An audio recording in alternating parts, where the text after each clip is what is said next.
किसान भाइयों, जब आपके खेत में सभी पोषक तत्व उपलब्ध रहेंगे तभी फसलों से अच्छी उपज मिल पाएगी।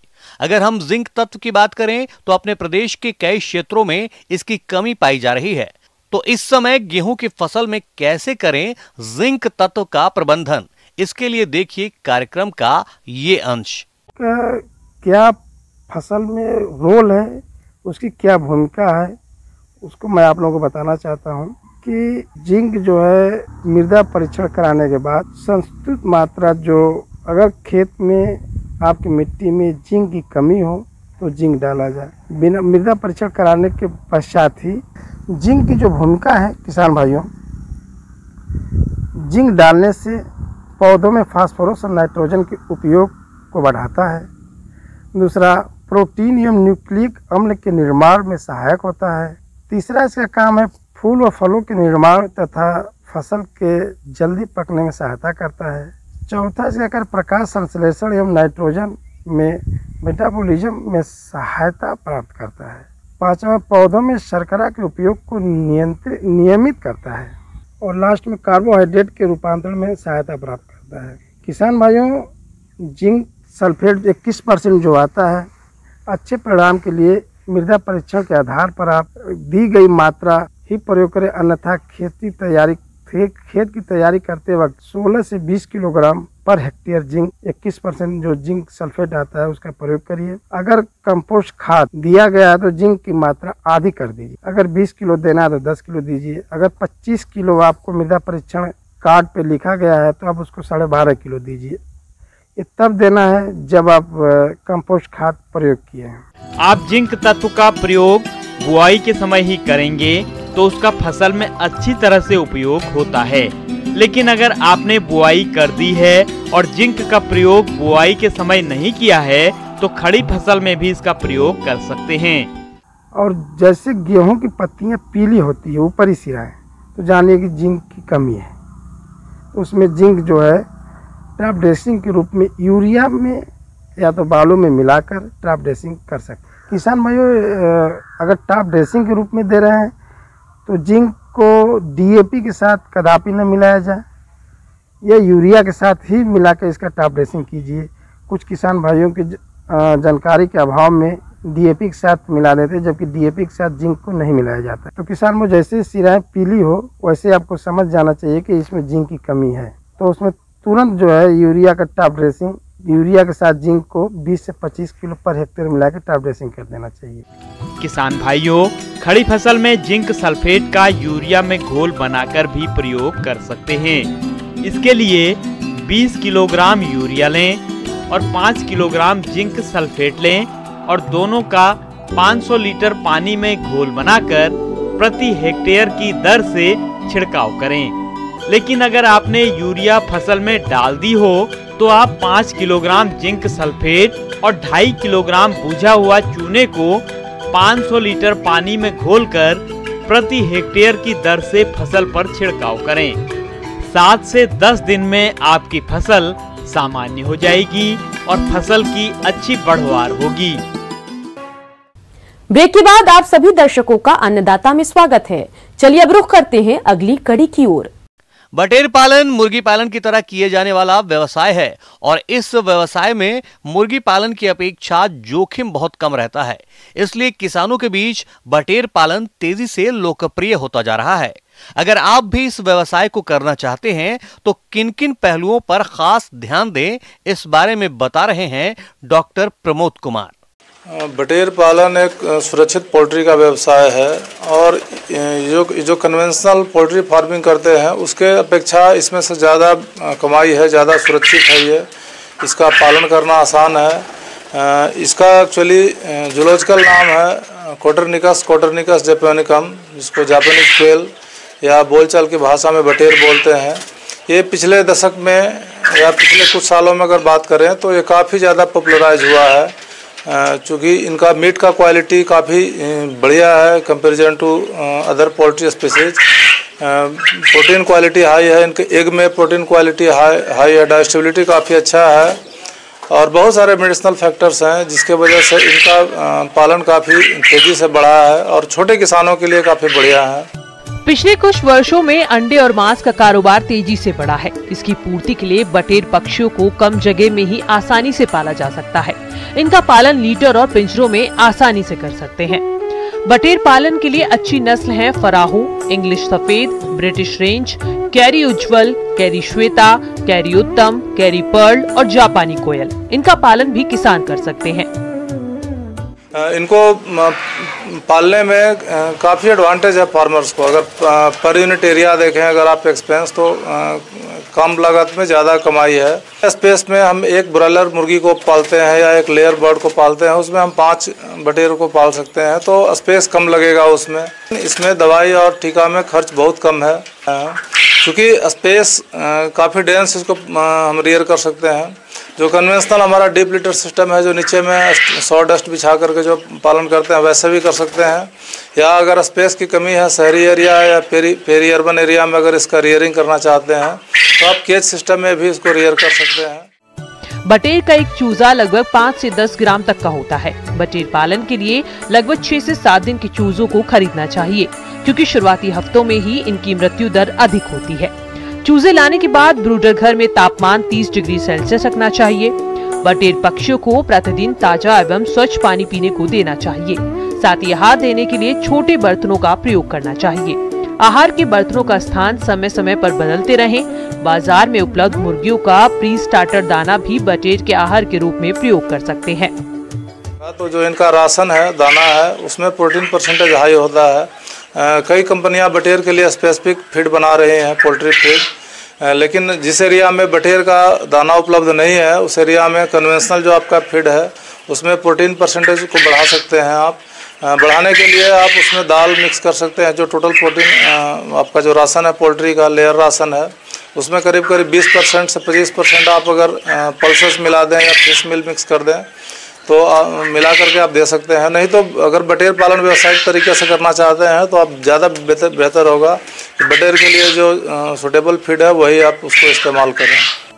मौसम में बदलाव के कारण कभी कभी बटेर गिरे में नमी बढ़ जाती है। साथ ही पक्षियों के मलमूत्र और पानी के कारण भी लीटर गीला होने की संभावना बनी रहती है। ऐसी स्थिति में 3 किलोग्राम चूना प्रति 10 वर्ग फीट में एरिया के हिसाब से भुरकाव करें। समय समय पर लीटर को पलटते रहना चाहिए। बटेर को बेचने की उम्र लगभग 5 से 7 सप्ताह के बटेर को बाजार में बेच सकते हैं। एक बटेर लगभग 2 से 2.5 किलो दाना खाकर 300 ग्राम मांस देता है। इसका मांस मुर्गे की अपेक्षा महंगा भी होता है। एक बटेर 6 से 7 सप्ताह में अंडा देना शुरू कर देती है। वर्ष भर में बटेर का 5 से 6 बार पालन कर उत्पादन प्राप्त किया जा सकता है। हैचरी जो ऑपरेशन करना चाहते हैं, यानी जो अंडे से चूजा निकलना चाहते हैं, उनके लिए भी ज़्यादा सुविधाजनक है, क्योंकि इसमें टाइम भी कम लगता है। बहुत कम ट्रेनिंग लेकर के या जो टेक्निकल टिप्स हैं, जो साइंटिफिक टिप्स है, उसको जान करके कोई भी छोटे किसान बटेर पालन आसानी से कर सकते हैं और बहुत कम स्पेस में भी कर सकते हैं इसको। फलों का राजा आम की बात करें तो इसके बाग अपने प्रदेश में बहुत से स्थानों पर देखने को मिलते हैं और इन आम के बागों से आने वाले दिनों में अधिक फलों का उत्पादन मिले, इसके लिए बाग में कौन कौन से समसामयिक कार्यों को करना जरूरी है, इस बारे में विस्तार से जानकारी देने के लिए हमारे बीच उपस्थित हैं एक विषय विशेषज्ञ। आज मैं आम पौधों की देखरेख और आम की खेती से कैसे हम ज़्यादा से ज़्यादा उपज ले, इसके बारे में मैं बताऊंगा। उसके देखरेख की अगर हम बात करें तो पूरे साल भर किसान भाई इसमें आपको ध्यान देने की आवश्यकता है। जैसे इसमें देखा गया है कि कई प्रकार के कीट और बीमारी की लगती है। अगर हम कीट की बात करें तो मधुआ कीट, मिलीबाग, तना छेदक इत्यादि काफ़ी ज़्यादा इसको नुकसान करते हैं। आम का गुजिया कीट, ये सफेद रंग का चपटे आकार का कीड़ा आम की बौर तथा पत्तियों का रस चूसता है। फलस्वरूप पत्तियां तथा बौर सूख जाते हैं। इनकी मादा गर्मी के दिनों माह जून में पेड़ से उतरकर जमीन के अंदर लगभग 15 सेंटीमीटर गहराई में अंडे देती है। इन अंडों से दिसंबर जनवरी में बच्चे निकलते हैं और 2-3 दिन बाद ये पेड़ पर चढ़ना प्रारंभ कर देते हैं और फूल एवं फल का रस चूसना प्रारंभ कर देते हैं। इसके लिए सबसे पहले किसान भाई जैसे ही बरसात की मौसम ख़त्म हो जाती है उसके बाद आप अपनी बागों की साफ सफाई करें, उसमें खरपतवार से बिल्कुल मुक्त रखें। सबसे पहले तो हम जो ज़मीन की है उसका जुताई करेंगे ताकि उसका अंडा प्यूपा जो है नष्ट हो सके। इसको और एक तरीके से हम उसको प्रबंधन कर सकते हैं। जैसे आपका आम का पेड़ है, उस पेड़ में हम काला प्लास्टिक पौधे की मोटाई की आकार का हम काट के उसका 1 मीटर चौड़ा तार या रस्सी से बांध देंगे और उसमें अलकतरा या ग्रीस उसमें लगा देंगे। तो जो मिलीबग ऊपर चढ़ने वाले हैं वो ऊपर नहीं चढ़ेंगे और नीचे ही रह जाएंगे और उसको हम किसी तरह से उसको कोई इंसेक्टिसाइड दे के उसको मार दे सकते हैं। तो ये कीड़ा काफ़ी ज़्यादा नुकसान करता है। तो इसको रोकथाम करने के लिए आपको जो है कई प्रकार का दवा का स्प्रे करना पड़ेगा। इसमें साधारणतः हम लोग 2 से 3 बार स्प्रे करने की आवश्यकता होगा। जैसे डाइमेथोएट 2 मिलीलीटर प्रति लीटर पानी में घोल करके उसका स्प्रे करके आप उसको रोक सकते हैं। तो इस कीट को हम इस तरीके से प्रबंधन कर सकते हैं। इसमें और एक कीट जो काफ़ी ज़्यादा नुकसान करता है और ये कीट विशेषकर फूल आने के समय से काफ़ी ज़्यादा आम में नुकसान करते हैं। इस कीट का नाम है मधुआ कीट। फुदका या भुनका या लस्सी कीट, यह अधिक दूर तक न उड़ सकने वाला कीट आम के फूल एवं मुलायम कोपलों का रस चूसते हैं। परिणाम स्वरूप फूल सूख जाते हैं। अधिक प्रकोप होने पर ये कीड़े काली फफूंदी, ब्लैक सूटी मोल्ड नामक बीमारी को जन्म देते हैं। रोकथाम हेतु 2 से 3 छिड़काव मोनोक्रोटोफास 0.5% आधा मिली दवा 1 लीटर पानी का छिड़काव करें या रोगार 0.1% 1 मिलीलीटर दवा 1 लीटर पानी घोल कर छिड़काव करें। और ज़रूरत पड़े तो उसका फिर 15 दिन के बाद इमिडाक्लोरपिड का हम स्प्रे करेंगे। तो इस तरीके से हम जो मधुआ कीट है वो काफ़ी खतरनाक होता है, क्योंकि वो मधुस्राव भी छोड़ते हैं।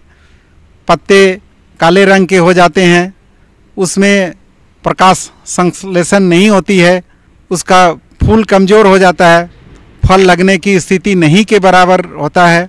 तो इस चीज़ में आपको विशेष सतर्कता बरतना है कि जैसे ही इस तरह का स्थिति आए तो आप मधुआ कीट को नियंत्रण में रखें तो आपका फल अच्छी तरह से आएगा। ब्रेक के बाद एक बार फिर से आप सभी दर्शकों का अन्नदाता कार्यक्रम में स्वागत है। बढ़ते हैं अगली प्रस्तुति की ओर।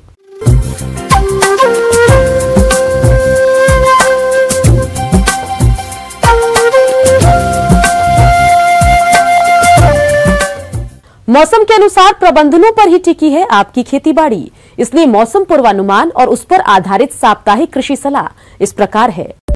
क्षेत्रीय मौसम विज्ञान केंद्र द्वारा दिए गए मौसम पूर्वानुमान के अनुसार आलू की फसल में उर्वरक की मात्रा डालें तथा फसल में मिट्टी चढ़ाने का काम करें। हवा में अधिक नमी होने के कारण आलू तथा टमाटर में झुलसा रोग होने की संभावना है, अतः इसकी निगरानी करें और लक्षण दिखाई देते ही कार्बनडाजिम 1 ग्राम दवा या डाइथेन M45 2 ग्राम दवा प्रति लीटर पानी की दर से घोल बनाकर छिड़काव करें। गोभी वर्गीय सब्जियों में पत्ती खाने वाले कीट की निरंतर निगरानी रखें। संख्या अधिक होने पर स्पेनोसाइड दवा 1 ml प्रति 3 लीटर पानी में घोल बनाकर छिड़काव करें। किसानों को कीटनाशक, फफूंदनाशक आदि का छिड़काव करते समय आवश्यक उपाय करने चाहिए। सर्दी के मौसम में पशुओं को सूखा चारा रात को मिलाकर खिलाएं। ऐसा करने से पशुओं को ठंड कम लगेगी। सर्दी के दिनों में 2.5 से 3 महीने तक के कट्टे व बछड़ों को 23 से 30 ग्राम नौसादर अवश्य खिलाएं। ऐसा करने से पशुओं में पेशाब के बंधे की समस्या से निजात हो पाता है तथा सर्दी से बचाव भी होता है। सर्दी के मौसम में पशुओं को हल्का गुनगुना पानी पीने को दें। मुर्गीशाला में उचित तापमान बनाए रखने के लिए भट्टी अथवा बिजली वाली भट्टी का इस्तेमाल करें। इसके लिए मुर्गी फार्म में अमोनिया का स्तर 25 ppm से कम बनाए रखें साथ ही तापमान को 20 डिग्री से कम न होने दें। मुर्गियों के आवास में उचित बिछावन दिया जाना चाहिए एवं बिछावन की मोटाई आधा इंच बढ़ा देनी चाहिए। मत्स्य पालकों को सलाह दी जाती है कि तालाब में पानी का लेवल 6 फीट से कम न रखें। सर्दियों में तालाबों में पानी का लेवल कम होने से मछलियां मरने की संभावना बढ़ जाती है। तालाबों में नियमित रूप से पूरक आहार देवें। अन्नदाता हेल्पलाइन निशुल्क फोन संपर्क सेवा के माध्यम से आपके द्वारा पूछे गए प्रश्नों में से 1 या 2 महत्वपूर्ण प्रश्न को हम अपने कार्यक्रम में शामिल करते हैं। इसी के तहत आज का चयनित प्रश्न और उसका जवाब इस प्रकार है। अन्नदाता निशुल्क फोन संपर्क सेवा के माध्यम से पूछे गए प्रश्नों में से आज हमने जिस प्रश्न को कार्यक्रम में शामिल किया है उसे पूछा है ग्राम चैनपुर, जिला करौली के कृषक शिवानंद शर्मा ने। आप चारे को यूरिया से उपचारित करने की तकनीक के बारे में जानकारी चाहते हैं तो शिवानंद शर्मा जी, आपकी जानकारी के लिए प्रस्तुत है कार्यक्रम का ये अंश। ट्रीटमेंट ऑफ स्ट्रॉ एक बहुत ही अच्छी विधि है जिससे आप चारे की गुणवत्ता में सुधार ला सकते हैं। हमारे जो किसान भाई जो आप पुआल का इस्तेमाल करते हैं या फिर आप भूसा का इस्तेमाल करते हैं तो उसमें जो डीसीपी होता है, जो पोषक तत्व बहुत सारे ऐसे होते हैं जो पूर्णतः हमारे पशुओं में, वैसे पशुओं के शरीर में वो एंजाइम्स नहीं है जो एक लिग्निन कंटेंट होता है उसको तोड़ करके उसमें उत्पन्न और उपलब्ध जितने भी पोषक तत्व हैं जो हमारे पशु को मिल जाए। तो यूरिया ट्रीटमेंट ही एक ऐसा विधि है जिसके द्वारा आप चारे के जो सूखे चारा है, पुआल है और भूसा है उसकी गुणवत्ता में आप सुधार ला सकते हैं और लिग्निन को ब्रेक कर सकते हैं। यह एक बहुत ही सरल विधि है। आप किसान भाई, आपके पास गेहूं का भूसा हो तो आप 1 क्विंटल भूसा यानी कि 100 केजी भूसा एक जगह एक पॉलीथीन पर आप अलग से रख के फैला लें। और दूसरा आप काम करें कि एक 40 लीटर पानी में 4 किलो यूरिया का घोल बना लें। उपचार की विधि। यदि पशुपालक इसे भूसा एवं पुआल के भंडारण के समय करे तो अत्यधिक सुविधाजनक रहता है। उपचार आरंभ करने से पहले ये आवश्यक है कि भूसा या पुआल की एक गठरी का औसत भार ज्ञात कर लिया जाए ताकि उसी के अनुसार यूरिया के घोल की मात्रा निर्धारित की जा सके। उपचार के लिए किसी बड़े ड्रम में यूरिया का 4% घोल बना लेना चाहिए। पहले आप प्लास्टिक के परत पर 20-25 किलो भूसे को फैला दें। उसके बाद मग से या मग में छेद किए हुए कई चीज़ों से आप उस पर जो आपने घोल बनाया है उसको बारी बारी से भिगोएं और हाथ से बहुत अच्छी तरीके से उसको मिला लें। हाथ में कोशिश करें कि आप कोई प्लास्टिक्स या फिर कोई कवर कर लें। आप ऐसा करेंगे और देखेंगे कि यानी कि आप 25 किलो भूसा में 10 लीटर आपका जो घोल बना है उसको एक बार मिला लें। पुनः उस पर 25 किलो भूसा को रखें, फिर पुनः 10 लीटर घोल आप उस पर मिला लें और बारीकी से ऐसे ही घोल को मिलाएं जिससे पूरा भूसा जो है हल्का भीग जाए। इस तरह विधि लगातार आप 4 बार करें तो आपका पूरा 1 क्विंटल भूसा यूरिया से उपचारित हो जाएगा। और सबसे बड़ी बात ये करनी है कि आप इस यूरिया ट्रीटेड स्ट्रॉ को एक पॉलीथीन में ऐसे बांध दें और 21 दिन तक उसको वहाँ छोड़ दें। 21 दिन के अंदर जो इसमें लिग्निन कंटेंट होता है उसको ये यूरिया ब्रेक कर देता है और उसके बाद जो उसमें पोषक तत्व अत्यधिक होते हैं वो आपकी पशु को मिलता है जिससे पशुओं के दूध में भी सुधार होता है। और आपको ध्यान ये देना है, ये नहीं कि 4 किलो की जगह 5 किलो, 6 किलो, 7 किलो यूरिया का उपयोग करेंगे तो आपकी पशु को ये हानि पहुंचाएगा। लेकिन आप 4% यूरिया का उपयोग करते हैं तो कहीं से भी आपके पशु के लिए कोई खतरा नहीं है और ये आपके पशुओं में चारे की गुणवत्ता को बढ़ाएगा ही। जब गुणवत्ता चारे की बढ़ेगी तो उसका सीधा प्रभाव आपको पशु में दूध की शक्ल में मिलेगा। यूरिया उपचारण के इस विधि को पशुपालक आसानी से अपना सकते हैं। इस प्रकार उपचारित पुआल एवं भूसे की गुणवत्ता में कई गुना वृद्धि हो सकती है जिससे न केवल पशुओं के दूध में बढ़ोतरी होती है बल्कि पशुओं की सेहत भी अच्छी रहती है।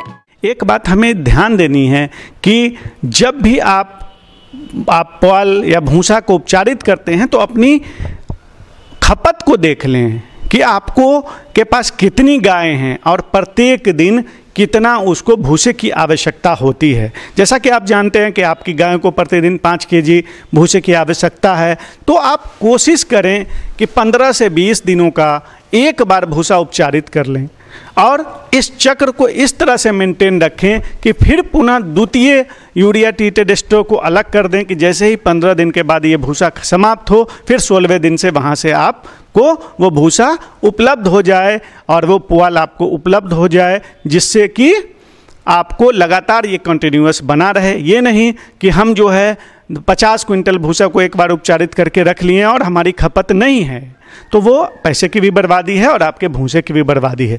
कोशिश करिए कि 10 से 15 दिनों का भूसा और पुआल उपचारित करके रखें, जिससे कि एकदम फ्रेश उपचारित चारा आपके पशु को मिले। आइए अब एक नजर डालते हैं राज्य के कुछ चुनी हुई मंडियों के प्रमुख फसलों के बाजार भाव पर।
किसान भाइयों, अन्नदाता आपकी सेवा के लिए संकल्परत है।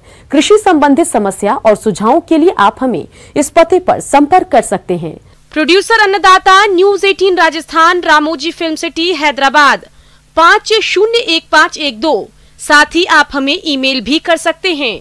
हमारा ईमेल है p18annadaata@nw18.com। इसके अतिरिक्त आप हमें निशुल्क हेल्पलाइन नंबर 18004192-155 पर सोमवार से शनिवार सुबह 10 से शाम 4 बजे के बीच संपर्क कर सकते हैं। किसान भाइयों, अब समय हो रहा है आपसे विदा लेने का, तो हमारी अन्नदाता टीम को दीजिए इजाजत। कल फिर आपसे मुलाकात होगी कृषि संबंधित कुछ और महत्वपूर्ण जानकारियों के साथ। नमस्कार।